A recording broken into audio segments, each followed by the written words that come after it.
During normal con, we should have been all in France right now, but obviously we're virtually doing this event, and I'm so happy to bring all the con attendees and everyone else together here. So far, we've been having amazing conversations. We just talked about pandemic psychology for investors and how Hollywood is keeping up with the new norm, basically. And we talked about how the sets are being COVID friendly and everything. And now we're here with Larry and Emily, and we're going to talk about how to manage a film fund and a lot of things related to that. I'll introduce both people, and then I'll let them introduce themselves as well. But I'm sure you guys are familiar with both names. Larry is a veteran in the entertainment industry. He started E-Network, and he now is running Meitan Global. And Larry is constantly working on new projects. And there's a new streaming live music project he's working on. There's a new drama sci-fi series he just actually announced, and it's I'm also curious about it to hear more because it's a very interesting story. There's a new digital network Larry's working on, and of course, Meitan Global being a bridge between China and the US, and Larry also having prior experience in Russia. There's a lot more different projects coming up in that aspect as well, and news as well. So I want to ask Larry about those. For this conversation, we will basically cover how to manage a fund, but at the end of the conversation in 30 minutes, we're going to have a Q&A session, and please welcome to ask all your questions throughout the session and at the Q&A as well. Larry, you want to say hi to everyone? Hello, everyone. Good to be here. Ollie, good to see you. Good to see you as well. And Emily is on my other side. Emily is the CEO of Streamline Global. Streamline Global is Emily, how would you introduce the company? Because I don't want to miss any points. I know that you guys are covering, you guys have a submission for film funds, and you work constantly on IRS 181 and many tax incentives to help independent filmmakers finance their projects. I'll let you introduce all that because I don't want to miss any beats. It's really interesting to me. Oh, well, I think you said it personally, and thank you so much for having me. I'm so excited to be here today, and thank you to everyone who is attending, and to Film Capital, and to Larry for joining me. I'm a huge fan of the E-Channel, as I was telling you beforehand. And so Streamline Global is a tax equity film finance company. We work to match investors with film projects, and we use tax codes put forward by Congress in order to do that. That's the very high level view of it, and I can get more into it as we go. Of course, yeah, we will. And obviously I have my beginning questions, but I just want to ask about, let's start talking about how to make movies in bulks, how to basically create a movie fund and create a slate and execute that whole roadmap. I'll start with Larry and what he thinks about it, and obviously he has a lot of prior experience on that. And then Emily, I'll just bounce it off to you and see what you think about it as well. Sure. Well, these are certainly trying times for all kinds of funds, particularly film funds, because production is, let's say, limited at best and non-existent at worst. I mean, we literally have put every one of the projects that we're involved in on hold because, while the guidelines were, now there's kind of guidelines you could go by, but, up until like a week ago, there were no guidelines to follow. So you were putting, tremendous amount of money at risk going into production with anything. And, getting insurance companies to cover you, bond companies to cover, all of those things are just still up in the air. So our personal opinion is that really production, the way, we know it, at best starts up at the end of the year, beginning of next year. We really, there'll be some sporadic instances before then, but, we've seen the return of the virus in many cities and many places. And, we keep up with what's happening overseas. And, a lot of our projects are kind of US, China based, and Beijing is back on lockdown, and the virus has hit bad across China again. It's hit across Europe, Italy, and stuff. So, you know, we're actually just in a sit and wait mode because there's nothing we can do. And, you know, while it's not the best of news for filmmakers, unfortunately, it's the reality. Yeah, yeah, yeah. Emily, what do you think about what's happening at the moment and how it's affecting the industry? Because we're all facing it, and I feel like we can't really, you know, dive into any other topic without really, you know, expressing our feelings about it as well. And we just had a conversation with Pascal and Hatem. We talked about pandemic and how it's affecting for a long time. But I'm also curious how what your take is in it. Absolutely. I think that we're in a very odd moment in time right now. It is, you know, devastating the amount of loss of life and loss of livelihood that we've had in our country and around the world. Streamline has been very fortunate during this time because of our financial model to continue to be able to provide our investors with opportunities to invest in prestige projects because of how our model works. I think it is a very uncertain time for production, and it's, you know, heartbreaking that so many people in production are out of work right now.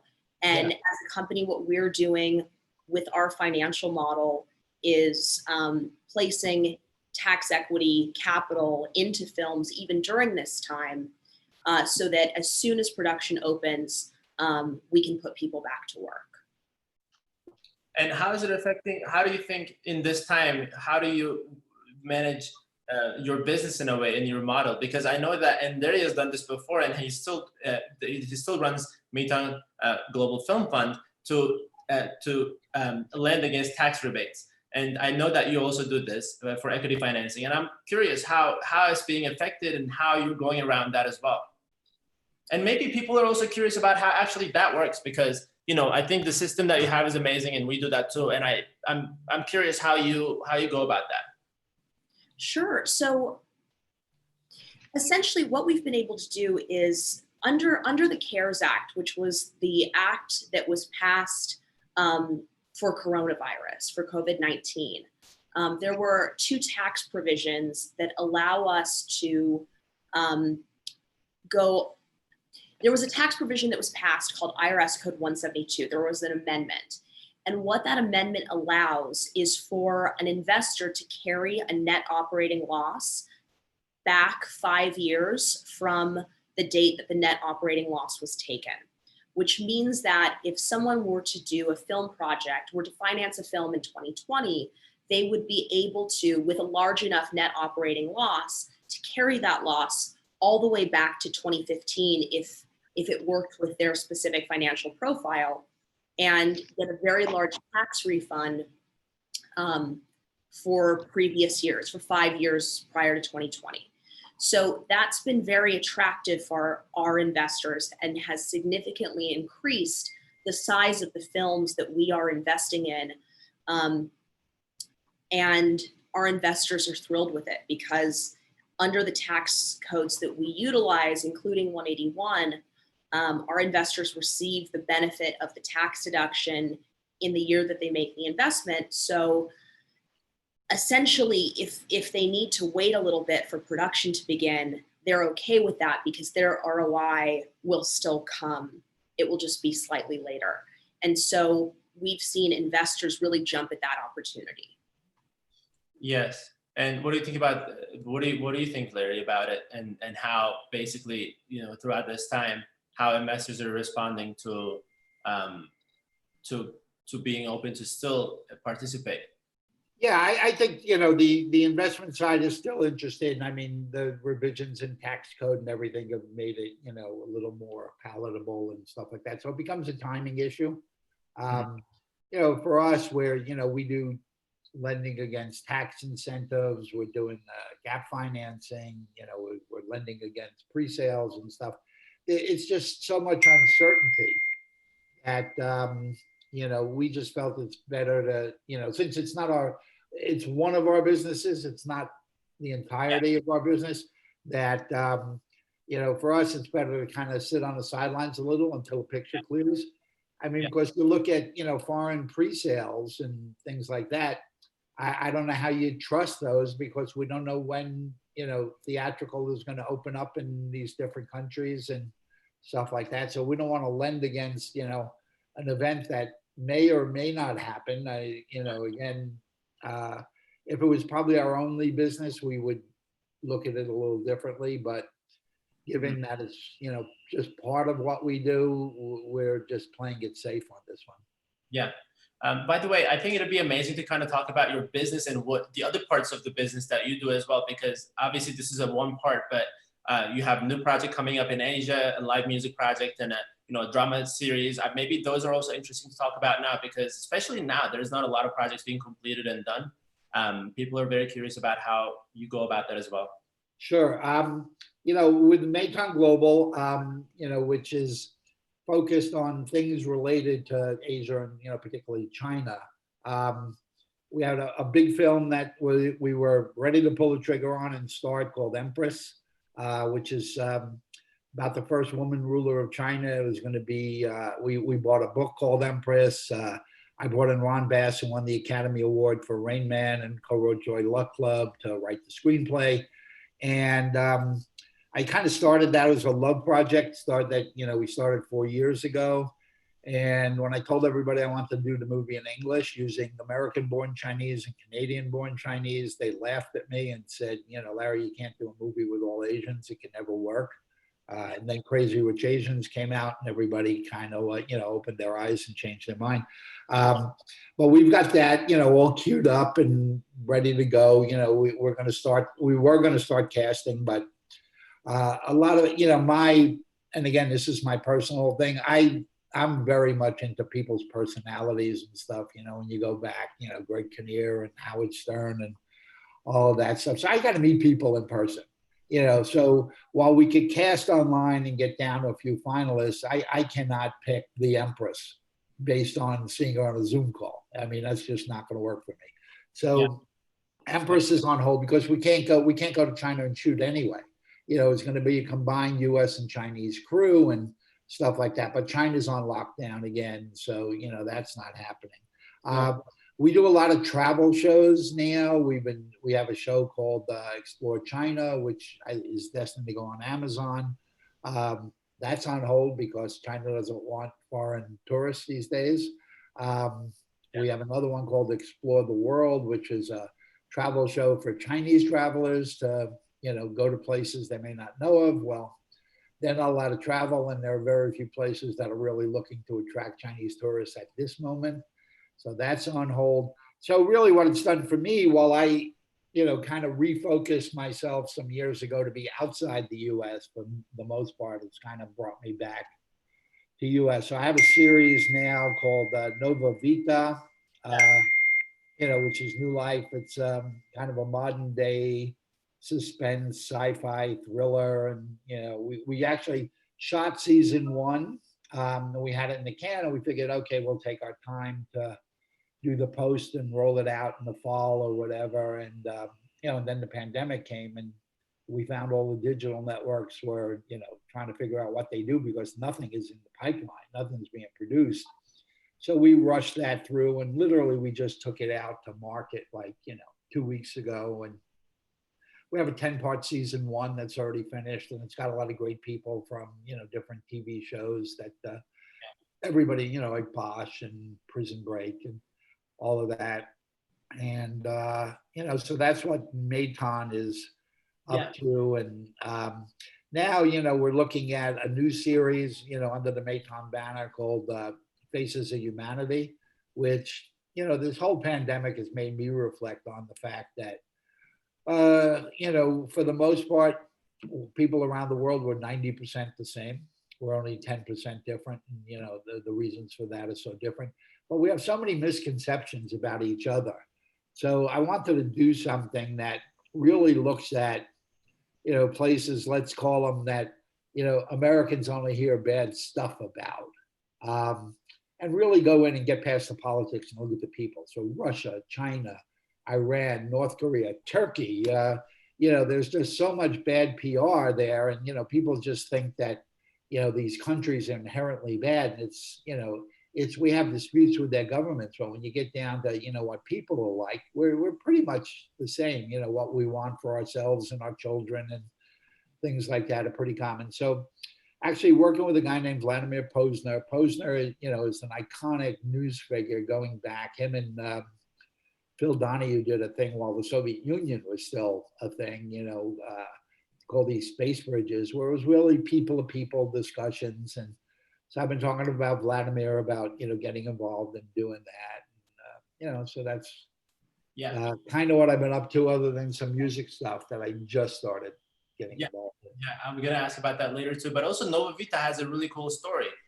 I think you didn't mention that, but I think the themes within Nova Vita was really interesting to me when I saw it. There's a shortage of stories, but there's shortage of content being supplied now, but there's also shortage of content, especially in that area that you touched upon. Yeah, it's it really goes into the the digital currency world, and crime involved in it, and where people go off and they get on the wrong side of the bad guys, in a bad deal, and they have to change their identity, and they go to this island with where people's identities can be changed, and they give it a new life. And then of course the FBI figures it out, the bad guys figure it out, and they're chasing them and stuff like that. But I will give you a clue, there is a season 2 in the plan. So, not everybody's going to get killed at the end of season 1, but it's a nice, very timely series, and it crosses a bunch of genres. It's drama, it's a little bit of sci-fi, and, it's very modern, very hip. But the other thing that's interesting that we did with it is, and this is kind of goes back to my thing, where I just feel that, the days where the media world was US centric are long gone, and that we really have to start embracing other countries and other cultures. And that's really what I've been about for the last dozen years. So, we brought in directors from, different places and stuff. So it's noticeably different in the way it's, set up, and the timing and the screenshots and the cinematography. It looks much more like a European production than it does a US, but it's all in English, and it's US centered themes and stuff like that. But it really is meant for a global audience, as opposed to just looking at a US centric audience. That's awesome. And maybe our team is listening in now, Nicole, Vanessa, if you guys can put the Variety link to this film. It was just published a couple of weeks ago, Nova Vita. So if you can just put that in the chat, everyone can see it. I'm sure people are curious.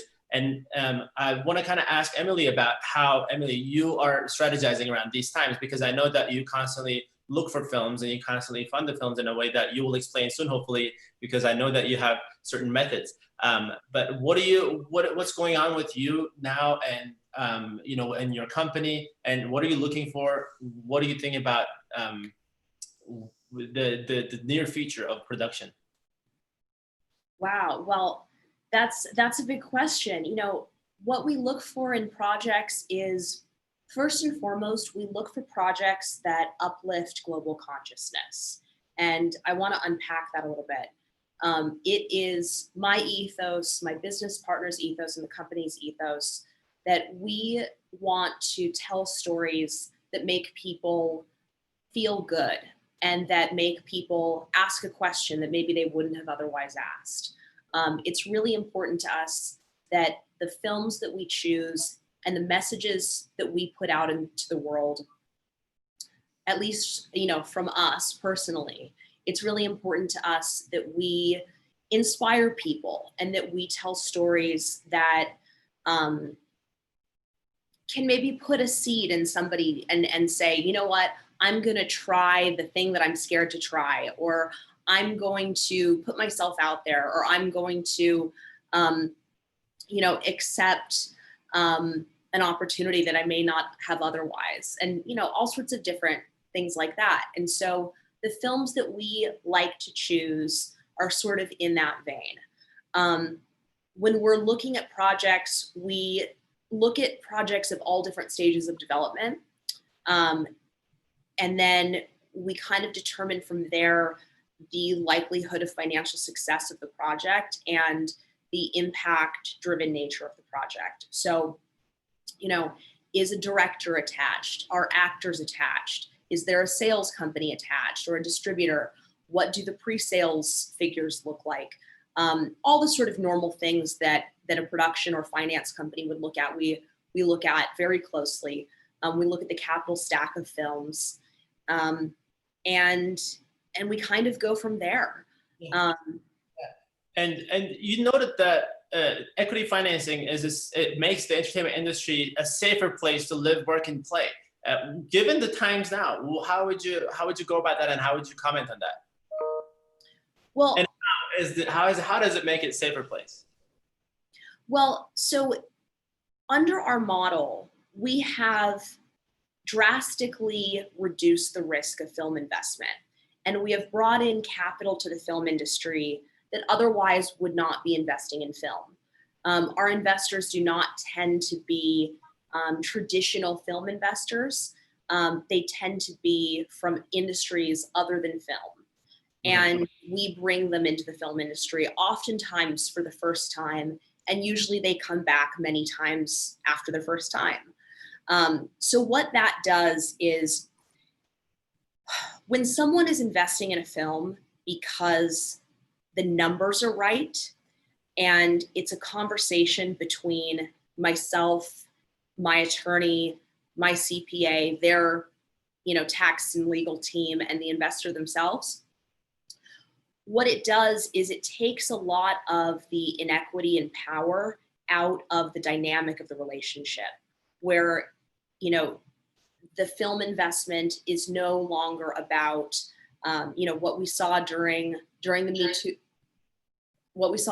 Too movement, what we're seeing right now with Black Lives Matter. What I seek to do with our financial model is provide truly equal opportunities for filmmakers and creatives to share their voices, and to do it in a way where investors are investing with drastically reduced risk. Yeah. And what are your favorite ways of going about collecting those investors? I know that you work on IRS Code 181, which is something that's really useful, and I don't think a lot of people know about it because it was introduced, if I'm not wrong, it was introduced in January 2020. And actually, after this webinar, we have Corky coming in who introduced it to Congress. So I'm curious how you use it to attract more investors. Absolutely. So by utilizing IRS Code 181, we're able to provide our investors with a 100% depreciation deduction, or expense deduction, excuse me, based on the entire cost basis of the film. Yeah. And I won't get too deep into the model, but essentially what we're able to do is provide our investors with a large tax deduction in year one, as well as significant profit potential as the film enters distribution. Mm-hmm. And how is the IRS Code 172 under the CARES Act help you with that? Well, what 172 has done is, as I was saying earlier, it created the opportunity for an investor to carry a net operating loss back 5 years. So let's say you make $1 million a year, and you want to do a film project in 2020 on the $1 million of income that you made. If you purchase a film under the tax code and you're able to get a tax deduction of $1 million, then you would essentially zero out your federal income, and potentially, and you would receive the tax deduction as well as a profit participation in the film. And this incentivizes job creation in the film industry, and it helps a lot of people, and that's why Congress created it. It's very exciting. It's fabulous. Under 172, let's say that same investor, that same person made $1 million a year every year since 2015. Mm-hmm. If they so chose, they could do a $6 million film acquisition in 2020, use $1 million against their 2020 income, and if it worked for their tax and legal team, they may be able to carry the additional $5 million back to 2015, 16, 17, 18, and 19 and receive a significant tax refund for part or up to all of their income. That's Tax, awesome. tax paid. That sounds really amazing. And this is something new. I just want to put this out there again. You want to, because do you want to talk about the history of this a little bit and say what was it before and what it is now? Sure. So prior to 2018, I believe there was a 2-year carryback allowance, and the 181 deduction could be used against 100% of someone's income. Between 2018 and early 2020, when the CARES Act was passed, I believe that they could only use the deduction against 80% of their income, and there was no carryback allowance. Now, under the CARES Act, we have this very generous code that allows us to use the deduction again against 100% of their income, and for U.S. taxpayers, and also to carry it back all the way to 2015. Got it. To give more factual information, if anyone's curious about 181 and how to use that to finance your film, more technical information, and I don't want to put a lot of pressure on Emily because there's numbers and something she doesn't want to miss the details, I'm sure. But after this webinar, we have Corky and Todd, who are also accountants and lawyers, in that you might want to ask your technical questions there. Here in Q&A, we might want to just keep it to different ways of financing as well. And I kind of want to take that attention from 181 to other ways of doing it, which Larry also uses, which is lending against tax rebates, lending against pre-sales. Larry, when it comes to that, what do you really look for a project, and are you doing it now? And what do you think the near future of that process of financing the films? Well, I mean, the kind of stuff that our fund is doing is pretty much 100% secure. So we don't really care what the film is. I mean, as long as it's within the range of our investments and stuff. So if you create a film and you're going to shoot it in Georgia, and you go in and you get approved for, tax incentive of 35, 37%, what it is, you need that money to make the film. So you can't wait till the film is over and you submit it and you get the money back and stuff.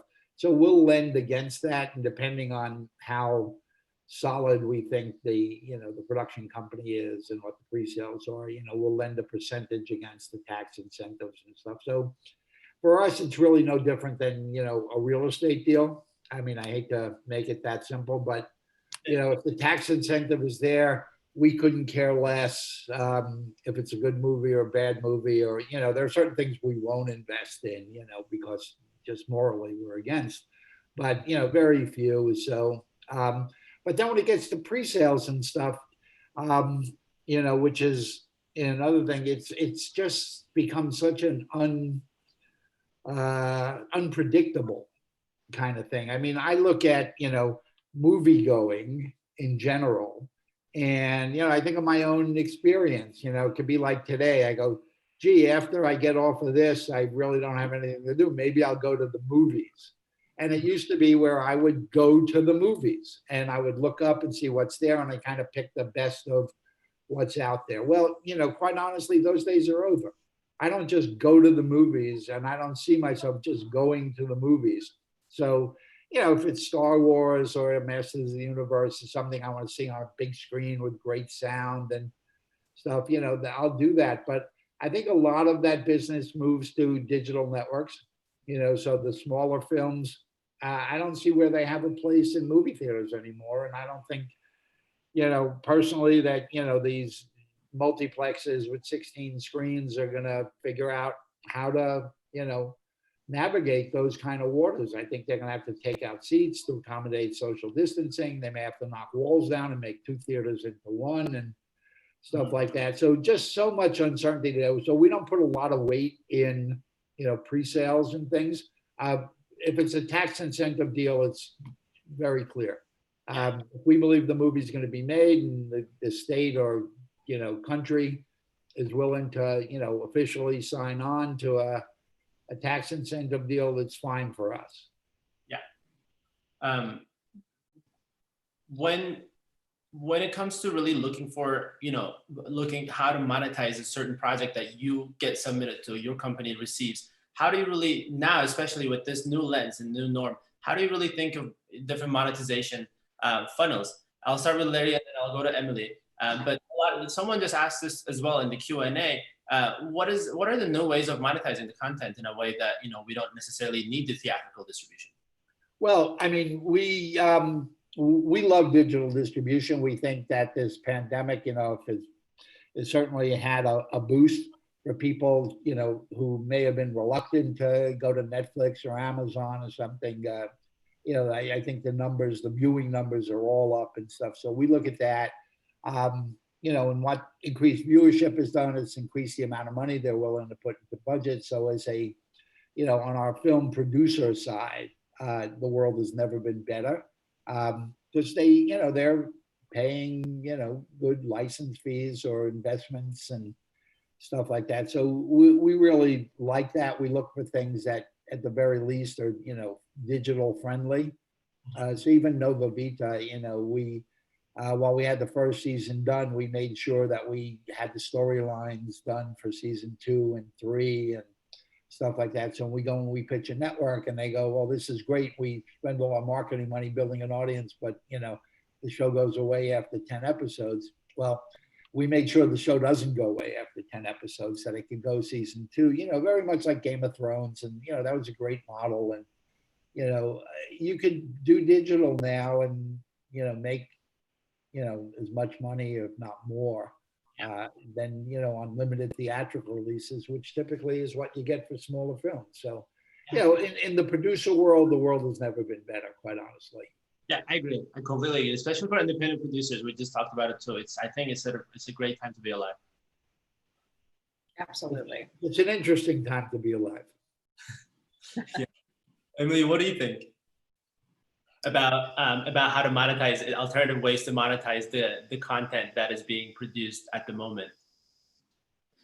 Well, I think there are so many alternative ways to monetize content, and it is a really exciting time. As we've been seeing for years now, people going to theaters less and less, and starting to watch content on their TVs, on their laptops, on their mobile devices. I think what's really interesting is the emergence of technology that I have heard of, that I am no expert in, but technology that I've heard of that uses AI to track viewership and audience engagement using different elements in a script, actors, keywords, etc. I'm very curious to see how those technologies grow and emerge during this time where many people are at home and have gotten used to being at home and are now consuming more and more content at home. Yeah. And talking about those technologies playing into the entertainment industry, I kind of want to go back to Larry again and say, because Larry has been involved in many companies in terms of advising them, many technology companies in terms of advising them.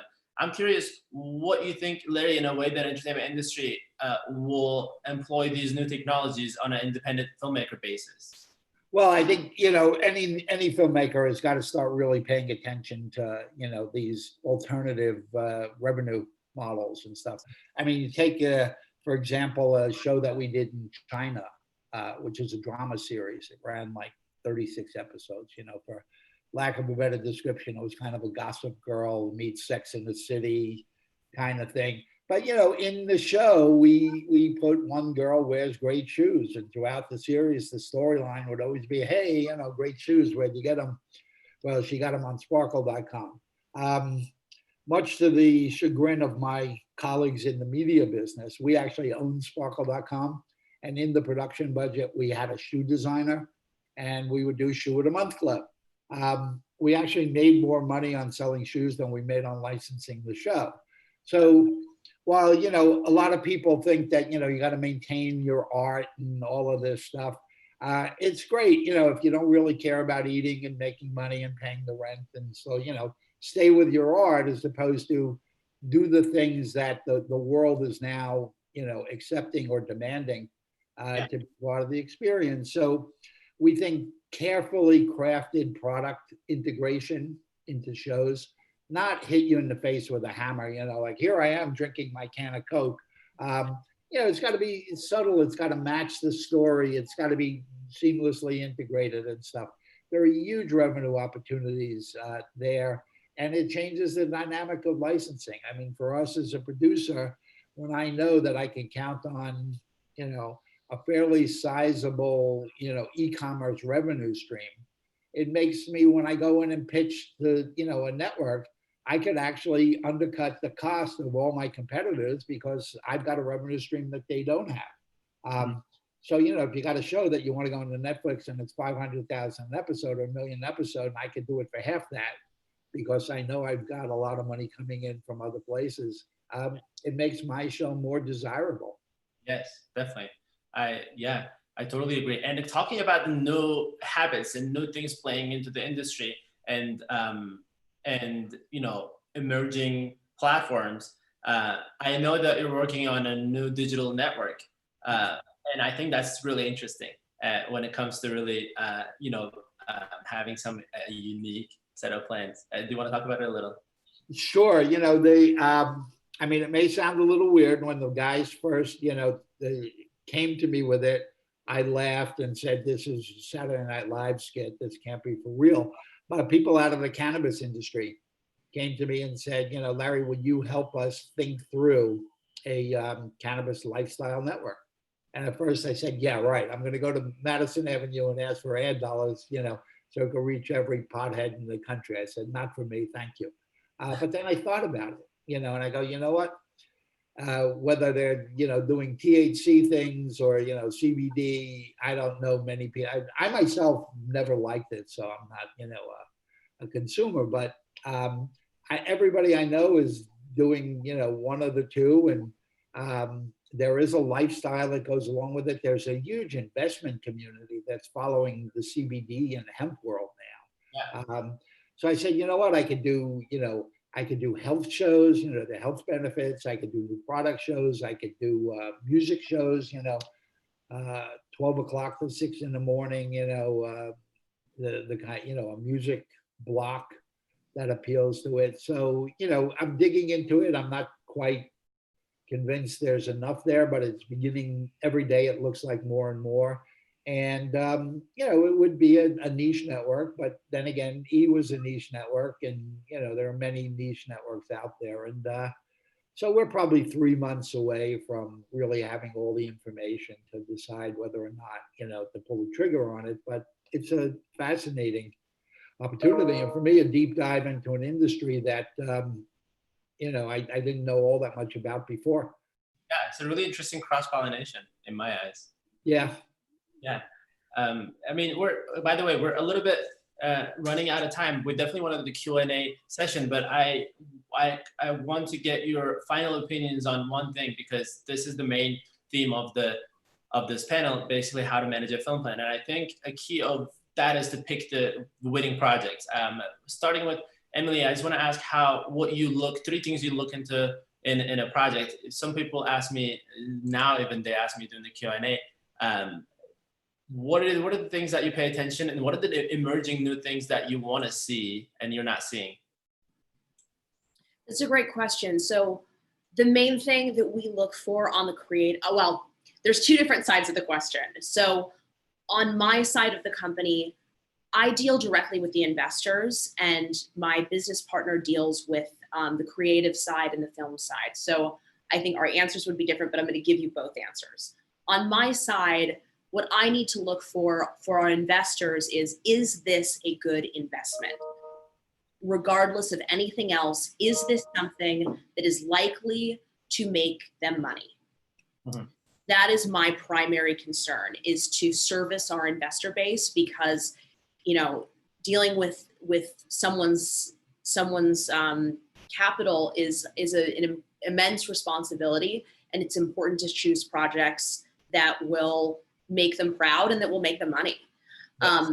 On the creative side, the number one thing we look for is this project going to cause our audience to ask a question, to open their hearts to different cultures, different genders, different sexual orientations, different races? Is this something that is going to impact the world in a positive way that the world desperately needs today? That is very, very important to us. And then in addition to that, we look for, aside from all the sort of normal things that someone would answer, like, you know, package and actors and director and all the sort of standard industry things, is this story compelling? Does it make you feel? And does it make someone feel who isn't a moviegoer? Is this a project that will draw someone to the screen, whether that screen is their phone, their iPad, their laptop, their TV, or a movie theater? Is it going to draw people in and convey a message that really matters today? Got it. That sounds beautiful, especially the social impact part that you mentioned. I love that. And I will ask personal questions to you about it later.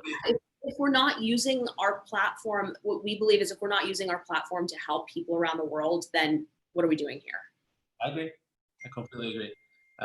Couldn't agree more.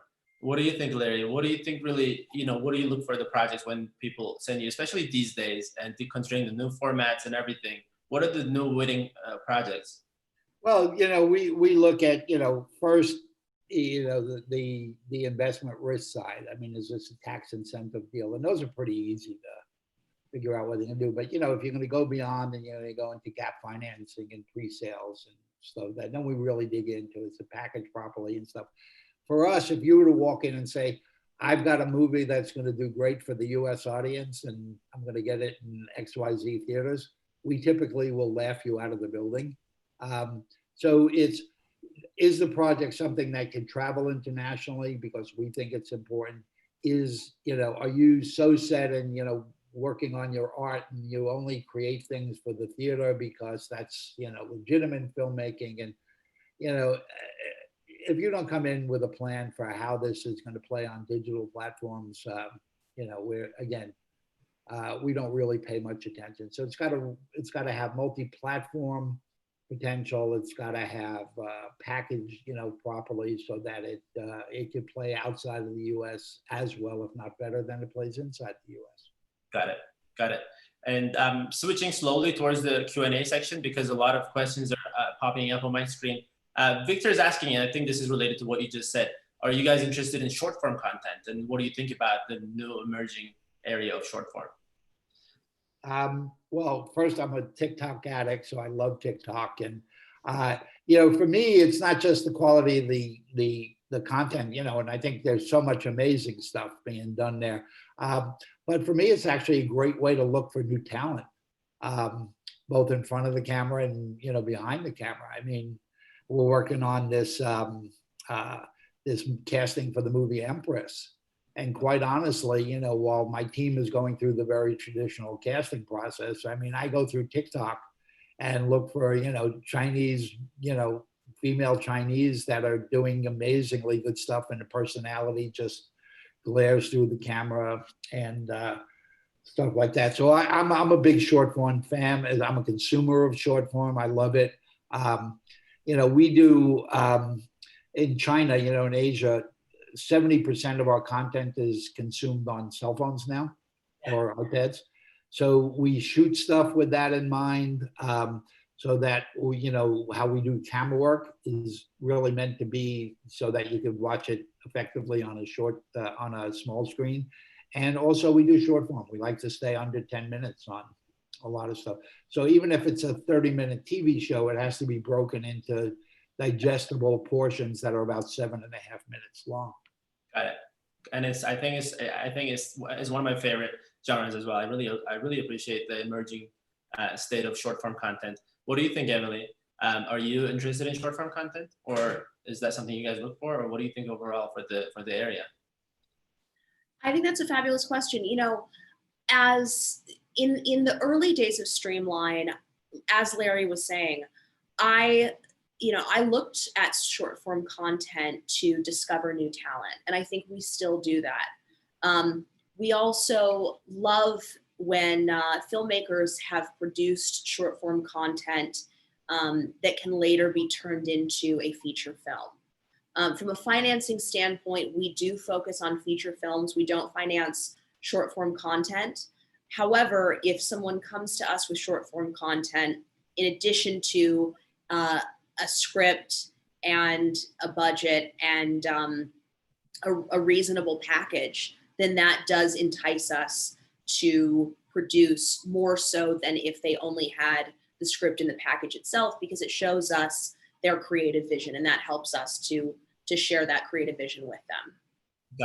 Got it. Now I'm going to go through the questions a little bit faster because we're getting more, and I do want to answer as many as we can before we run out of time. We have about 5 minutes. One question is, if you have a completed indie film and have landed a distributor in the middle of a pandemic, how do you get it in front of investors for P&A and film marketing for limited theatrical and streaming? Whoever wants to pick on. Wow. Well, if you've gotten, whoever's asking, if you've gotten if you finished a film during a pandemic and you've gotten it in the hands of a distributor and they've picked you up on it, congratulations, you're doing better than 99% of the industry. So that's fabulous. How to find P&A. There are different P&A funds that operate specifically in that space. It's also oftentimes fairly easy money to find because it is generally truly last in and first out. And I would say, so much of this business is about relationships, and, ask your network, go to your network and see who would be willing to put a P&A deal together for you. Research the different funds that operate in that space. And I think if you're able to show great estimates as well as a distributor, and you have the kind of gumption that you've been able to put this together during a pandemic, that should be compelling in addition to your actual package. Yeah. What do you think? I mean, for us, we pretty much agree. If you've got a finished film and you've got a legitimate distributor, they know all the P&A funds there. P&A money typically, on a project that's finished is not terribly hard to come up with, because it is last in, first out kind of money, and it's, relatively safe if, the project is decent. And I would just push the distributor to open doors to some of the P&A funds. I can't imagine that they've got so many projects now that are, knocking at their door that they won't pay attention. Yeah. We have someone from Canada, Patricia, saying hi to Emily and then asking Larry, how can... She's a dear friend. Oh, thank you for coming, Patricia. I love you. She's also asking Larry, how can we connect with you for a Canadian TV show involving cannabis and Kai Energy? Say that again, repeat that. Patricia is wondering how she can connect with you around the project that she's thinking about, cannabis. I think it was rounded around cannabis for the network. And I don't know if you're looking for it, or you can share your email if you like, up to you. Sure. Just get to me at ljn@ljnmedia.com. And, we'll take a look at it. We're at the very formative stages, so we'll take a look at anything. Sure. And Sophocles is asking, to Emily, how many submissions do you get per month, and how do you handle the volume? We get a lot. We have an amazing team. We have a really amazing team who have great taste, and they go through every single submission. It does take time, but we do have readers who read constantly, night and day and weekends. And we do go through the content. And if it is something that we're interested in, then, we get in touch with the creatives that submitted. And if you're interested in submitting a project, It's very easy. It's an online form. You can go to our website, which is streamlineglobal.com, and click the film submission link, and everything you need to fill out is right there. That's how we take projects. Yeah, same, by the way, same for Streamline Global, same on Meetup Global. Both have the same similar submissions so you guys can try as many opportunities as you can. Same for Film Capital, you guys literally these three frames that you see, you can submit for your projects on your online on our website. I think we can share those. Nicole, Vanessa, if you can share the websites, Meetup Global, Streamline Global, and our website is obviously there in the chat. People can see. And there's another amazing question, and I think this should be the last one since we're running out of time. But this is exciting because it's something that I think it's an egg and chicken question here. Talent attachment is essential to making investment decision, but talent attachment is not possible without finance. How do you go about that? What do you say? What do you think about it, Larry or Emily? Well, I mean, you know, we're referring to a film fund kind of thing, then, you know, again, if you've got a tax incentive deal with any state and it's signed and valid, you know, we don't really push you on that. But, you know, on the pre-sales and stuff, talent attachments are key. And, you know, you got to get them when you figure out your financing. You know, you got to do a friends and family round to get enough money to be able to lock in some names that'll get you foreign pre-sales, and that pre-sales will trigger us to give you some money and, you know, get other investment and stuff like that. I mean, without, you know, known talent, you know, and I'm not talking about the $300,000 horror films, you know, I'm talking about films in the 1 to 10 range. You got to have some talent attached. The good part is that, you know, with these TV shows doing so well on digital, there's a lot of people now that can carry, you know, that are known to the audience and the audience around the world, not just in the US, that have value. I mean, when we do stuff in China, you know, you get me an actor off of Big Bang Theory and I can monetize them as much as I can monetize Brad Pitt. Yeah. Well, I want to jump in because I love this question, and I'm so grateful and excited to the person who asked it. This is where Streamline really shines, because we can come in as first money in that can allow a filmmaker to attach talent. Obviously, there are other considerations at hand as to whether we choose your project to match with one of our investors. However, because we're able to provide equity capital that has drastically reduced risk to the investor, we are able to come in as first money in, and oftentimes in the projects we choose, put together the rest of the financing. We work very, very closely with a $300 million hedge fund, and that can be very beneficial. They love working with us, and they really look to us to vet projects and to be the taste and the qualifiers behind the projects that they choose to invest in. So if you have a project that you believe would meet our criteria, which you can see on our website, we do projects that are US based because our investors are taxpayers who are US based. And we like to shoot in tax credit states, specifically in Georgia, although we do accept other states as well. But we can be first money in for your project, and we work with a $300 million hedge fund that can, with other partners of ours, put together the rest of the financing. Awesome. That's really amazing. And someone just said, can we get a recording of this? This was a fantastic session. Yes, you will be. So after the Cannes Film Festival is over, we will be re-uploading all these sessions to our website. So you'll be able to tune in again if you've missed anything. Yeah, I agree. This was a fantastic session. We talked about so many things about how, you know, what do we think about how to finance a project from scratch, how to use tax credits, how to use new emerging tax credits for your advantage, how to get your talents, which ones, you know, which emerging genres are there now that we should focus on. We talked about so many things. So I'm sure there's, you know, there are some people out there that want to watch it again. And yes, it will be available.